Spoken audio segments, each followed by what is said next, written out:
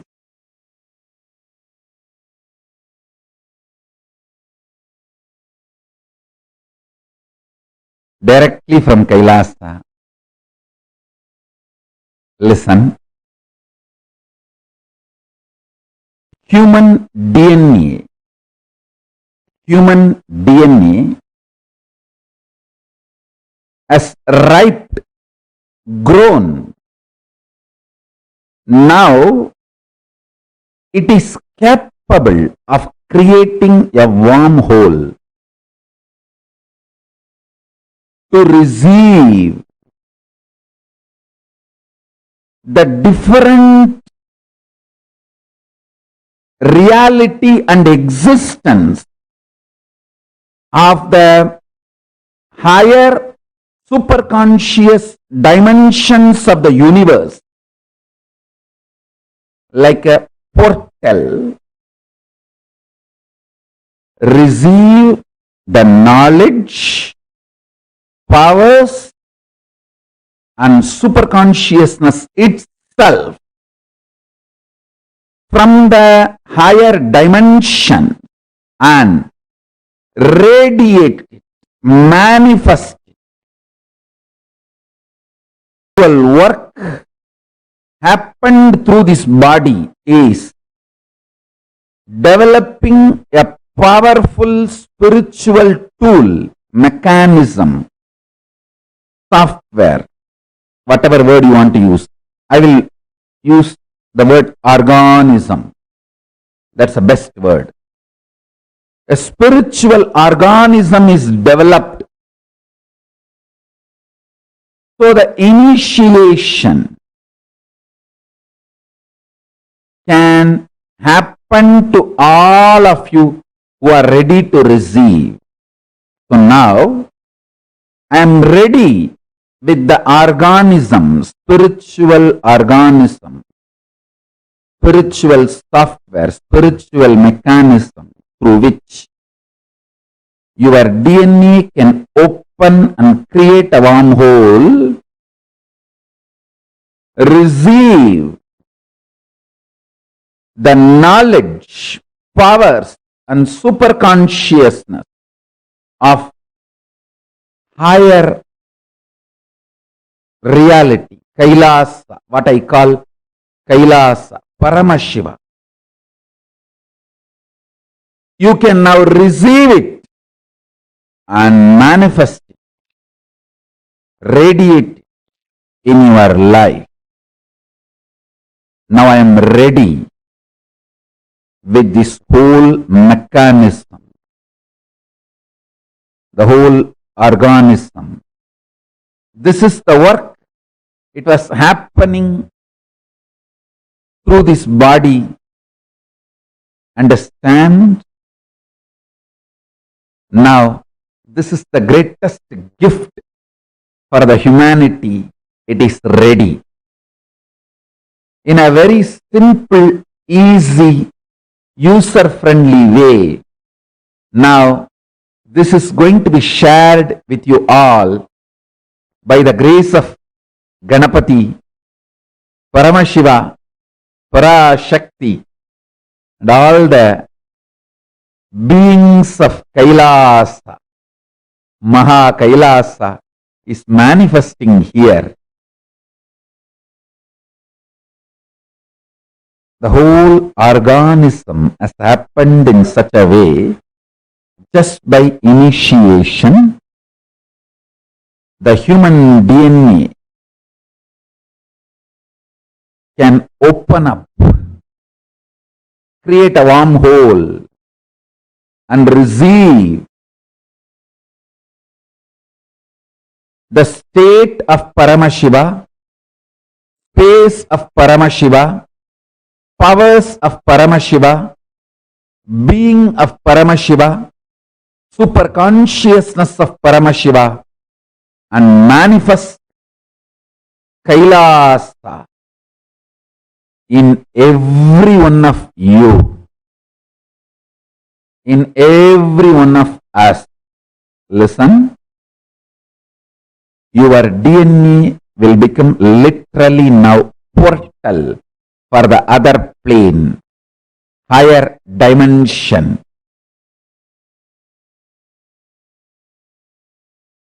The superconscious space I call as Kailasa. Constantly something was happening in this body to better and better and better the whole initiation mechanism, organism. Understand? Bettering the words of expression is the job of a teacher. Bettering the science of initiation is the job of the Guru. Bettering the organism of opening your DNA and making you manifest everything of Kailasa is the job of Paramashiva, and he is doing his job absolutely, beautifully, rightly, in bestest possible way.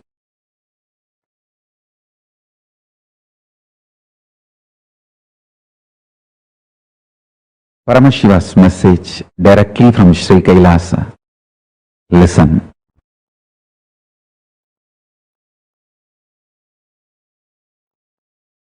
The fundamental cognitions are the principles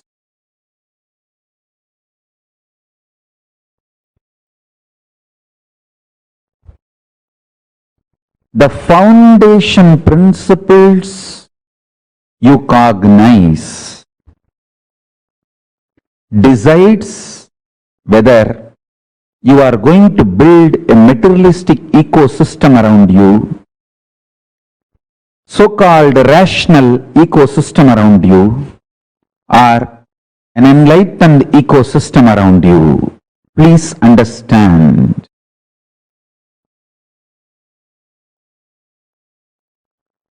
All the so-called conclusions of the science and rationality is not rationally rational or scientifically scientific. All the cognitions, politicians, social leaders trying to infuse into you are not absolute truth or absolute right. Understand? Neither the cognitions are absolute truth, nor they are rationally rational or scientifically scientific. But unfortunately, the cognitions you cognize decides the quality of life you are going to have. Understand? The ultimate Tyagi, Paramashiva, reveals all the truths as it is.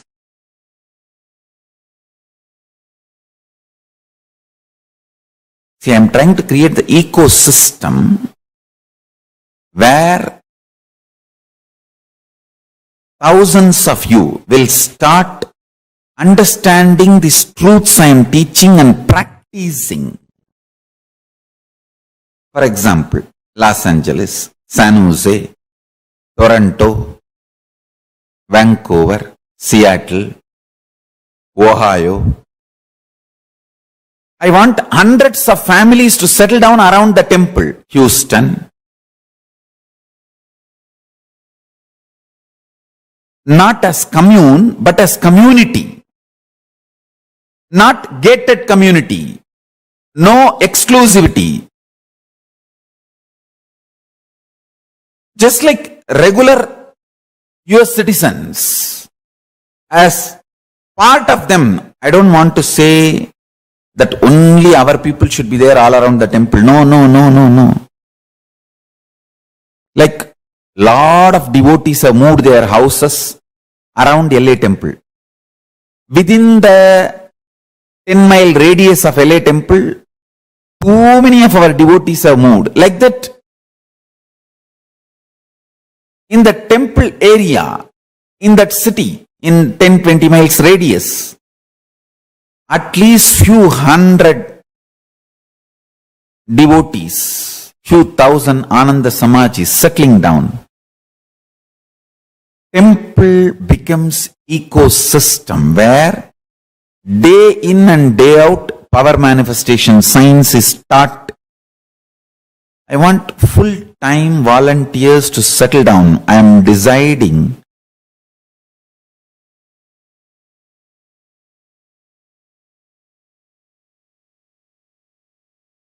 want to give this spiritual instruction.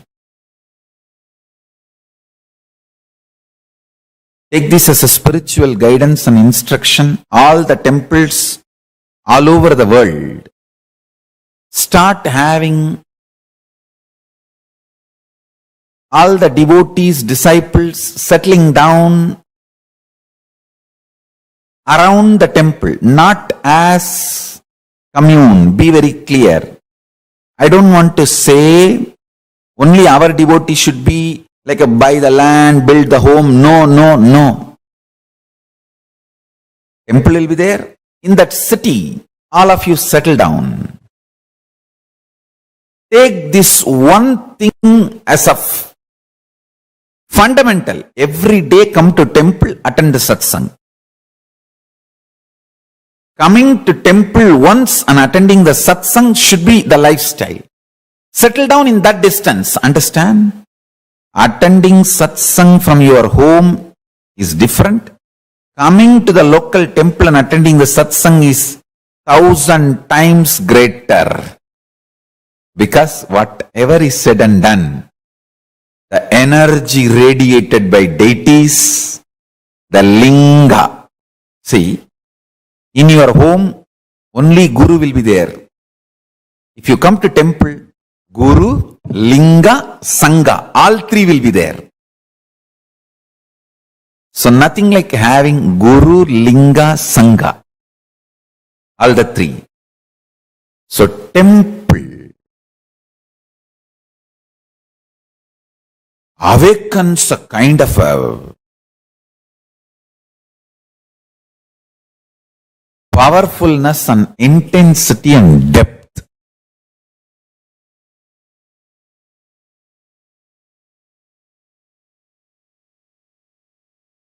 These 5 should be available in all temples. 1. All the major deities of Hindu sampradayas, starting with Ganapati,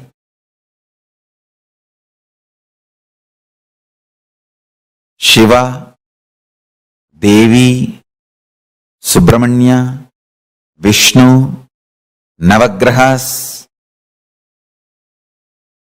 and each god's different incarnations, like a Vishnu. You should have at least Rama and Krishna. The pantheon of Hindu deities. Understand? And I am making this very clear. all my temple, the deity should be worshipped, maintained by devotees. Understand? You touching the deity, maintaining, cooking food, offering nevedyam, doing abhishekam, something happens to you inside. Paramashiva starts manifesting inside you. I am not saying our ancient tradition of having the priests and having the temple is wrong. No. I am absolutely for it.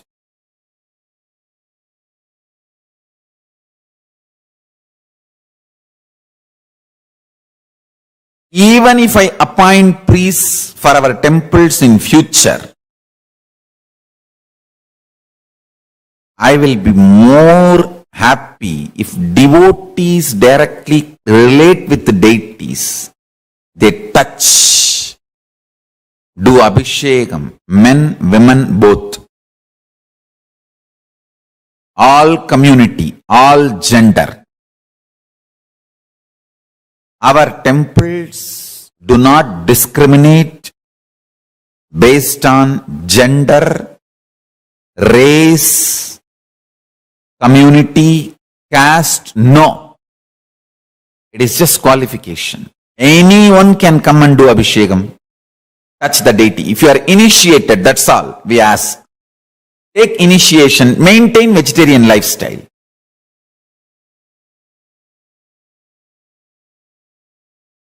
Even if we get priests in the future, maybe I will let the priest do the abhishekam one kalam, one time puja, and open the another one kalam puja for devotees and disciples. That is my vision, I tell you. When you touch the deities and do puja, abhishekam, alankaram, maintain, Paramashiva grows inside you. He manifests more and more inside you. The Guru Linga Sangha starts happening inside you.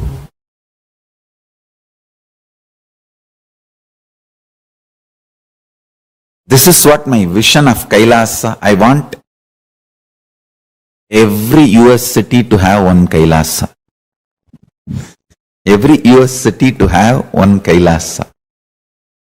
Especially if there are more than 10,000 Hindus. I should use the word Hindus because unfortunately we are looking at only Indians as Hindus. We forget the Hindus from South Africa, Hindus from Mauritius, Hindus from Fiji, Hindus from other parts of the world. Hindus from Nepal, Hindus from Pakistan, Hindus from Bangladesh, Hindus from Sri Lanka. We don't even remember them. Hindus from Malaysia. So our temple should be Hindus-centric, not Indian-centric, Hindu-centric.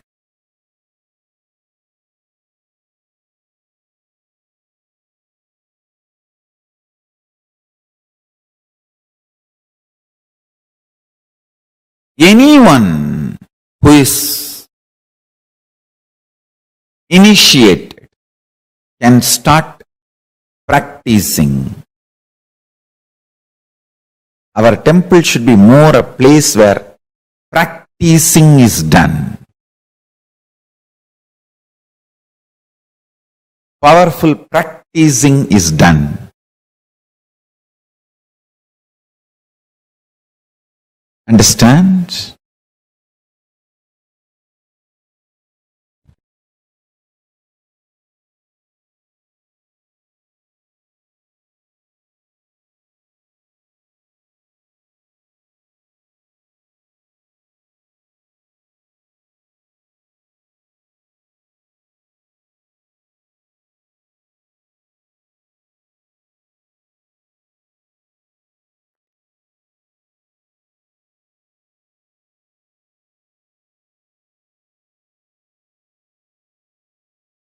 Large number of people should be benefited by the power manifestation science. Every day, power manifestation should go on in all our temples all over the world. Understand, the first component is all the deities of Hindu Sampradaya should be there, which will be maintained by devotees from any race, caste, community, anyone who takes initiation to live Hinduism can touch and worship the deities, maintain the deities, involve in the deities. And I wanted to tell you,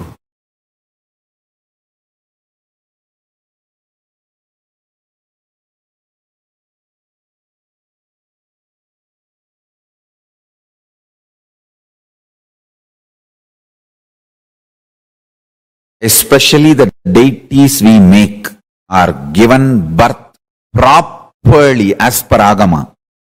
So they become Archavatara. We are masters in this field.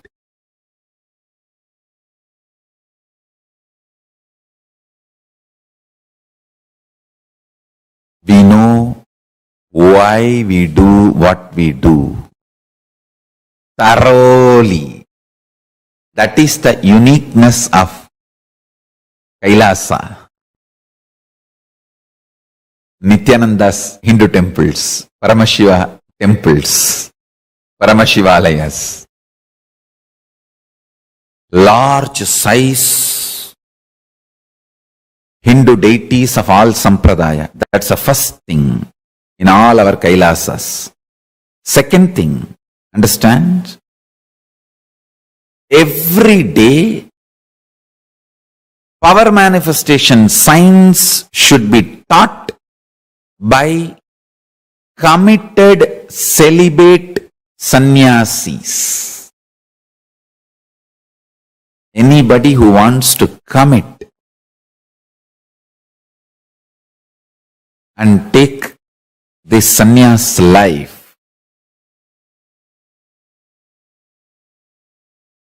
can start gathering in the localities of our temples.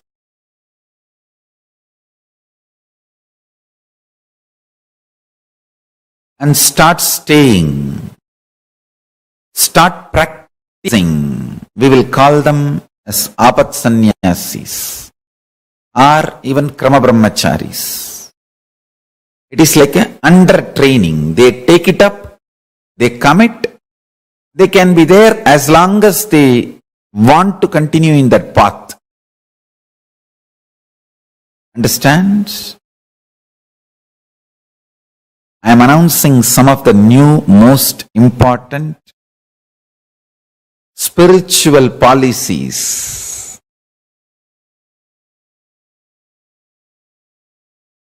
Kailasa should have deities first. Second, large number of sannyasis. Krama.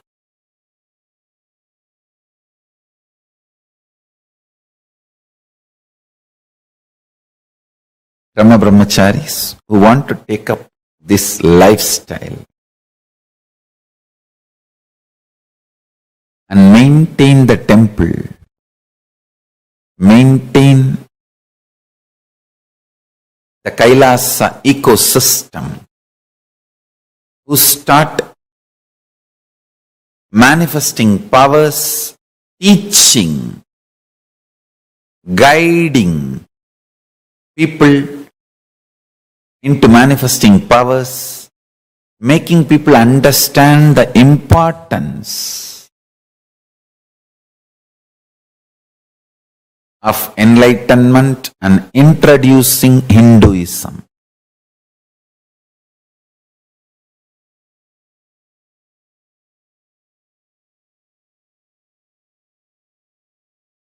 Understands?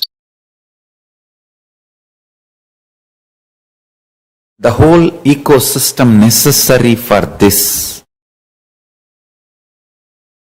We should start focusing and manifesting it in every city where at least 10,000 Hindus are living. And a large library. Still Hinduism is in books. It has not yet come to the digital world. Still Hinduism is living in books, especially in home libraries. Still we have not left the habit of reading books and learning Hinduism. So, as long as that reading books and learning Hinduism is there for Hindus, we should keep a huge library. Digitizing we will continue to do, but the huge library, physical library is required.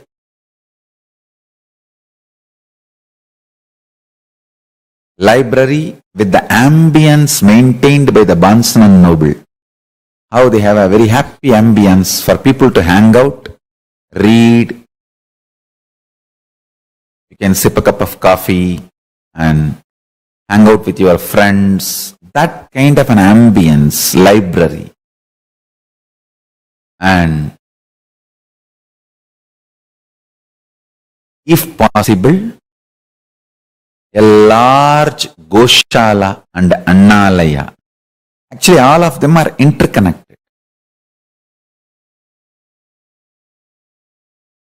Temple, Adinam, where the sannyasis start living and teaching, growing together, and Goshala and Annalaya, where the organically cows are maintained, food is grown and shared freely. Never in our temples food can be sold. No. It should be absolute free. Large level of Goshala and Annalaya.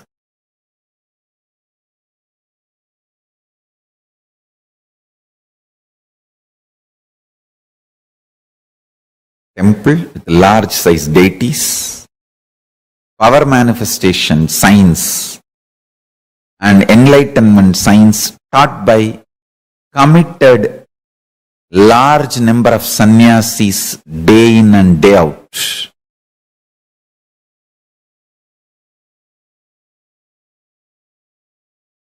A large size Goshala and Annalaya. Large size library with ambience similar to Bonson and Noble. Fifth, last but not least, at least few thousand families of devotees settled around the temple. This is a complete Kailasa ecosystem. So, anybody comes there, whether 7-year-old kid or 70-year-old man, he is given everything related to Hinduism, and Hinduism becomes just such a happy living lifestyle.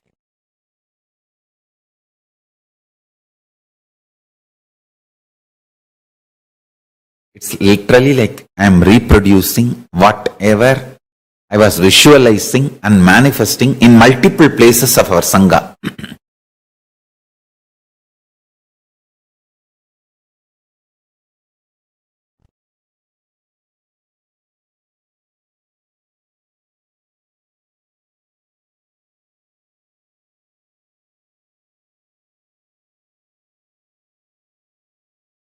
N pregnancy to Antyeshti.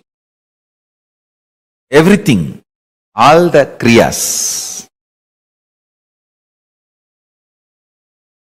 With the knowledge should be done. with the absolute Veda agamic knowledge from end pregnancy to graceful exit. Everything should be done.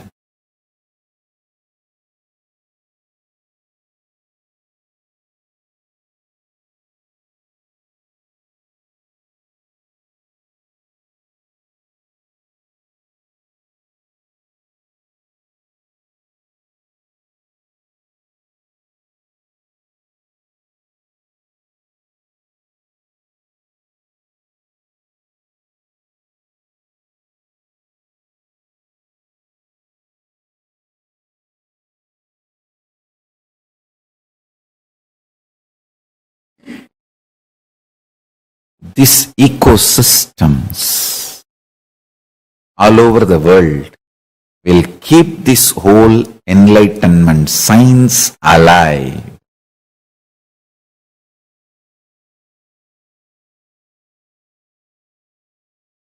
Sri Kailasa alive.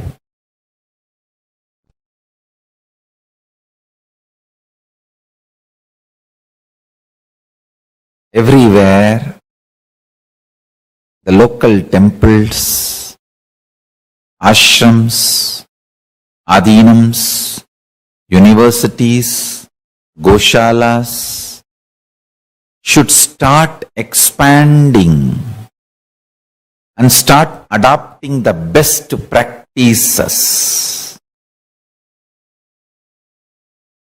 of Sanatana Hindu Dharma.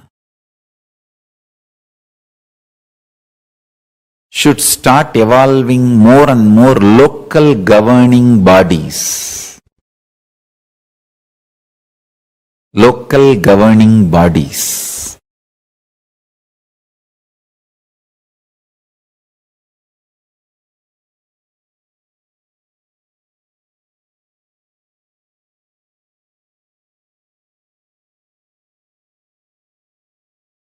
Understand, end of the day, life is all about making the world a better place.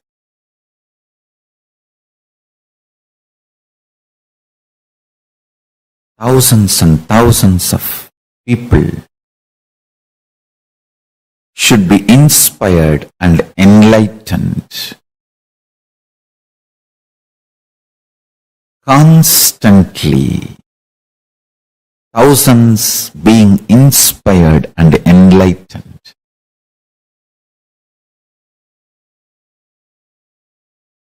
Helping, evolving, living, guiding, radiating the state, space, powers, superconsciousness of Paramashiva.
Yes. Did each of you understand with what Swamiji revealed just now? Can I request all of you to share? What did you all understand?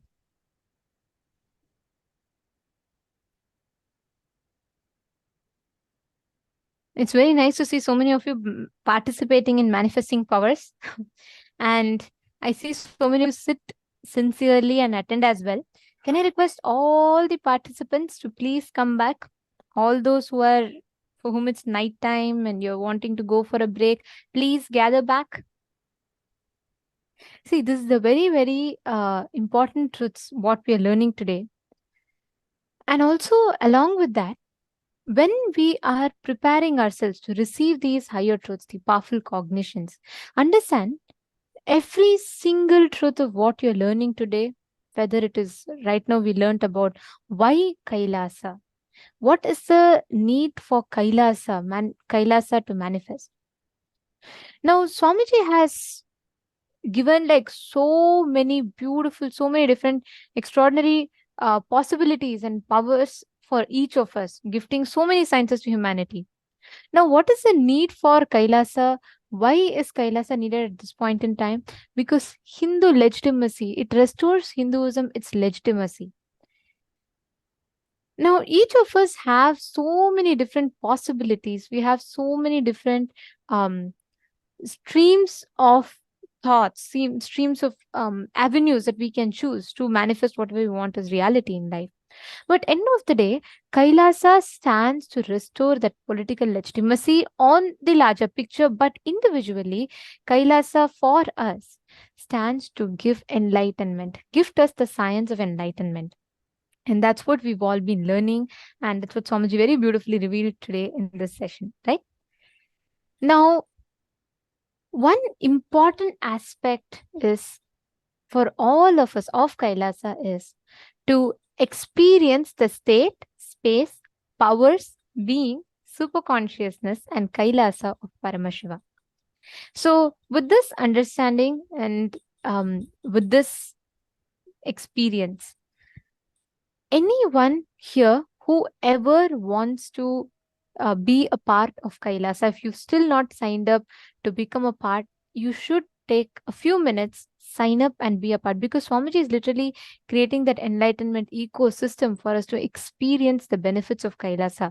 And actually, one very, very exciting thing is we have a beautiful set of projects that you all can be a part of, whether if you're able to invest your talent, like if you're someone good at video editing, or if you think you're good at photo editing, or you think you're good at any of these particular talents, or you think you can invest just your time and you're willing to get trained, we have a variety of options that you all can choose. Right after the next session, we're going to be having that. So I request everyone to gather and don't miss that session, because it gives you so many opportunities, so many different projects of Kailasas and how you can be a part of any of them. So do not miss. Just after the next session at around 5:30 p.m. Do not miss. Please be there. And it's going to be a very, very important session. So don't miss that. Now, right with receiving this important initiation and this powerful cognitions, let us directly enter into the manifestation. Swamiji here revealed to all of us about Kailasa is all about manifesting the Paramashiva inside of you. Now, every one of you that are sitting here, the moment you connect to Paramashiva, you channel the Paramashiva, inner Paramashiva inside you, you just manifest and radiate that as experience. That is what we are going to be experiencing in this round of the power. Okay. What you're going to be doing is the same as last time. You all can go back to the same partners. Instead of scanning a word, you're going to be scanning an incident from that person. It's super cool. You can actually do it. It is very, very easy.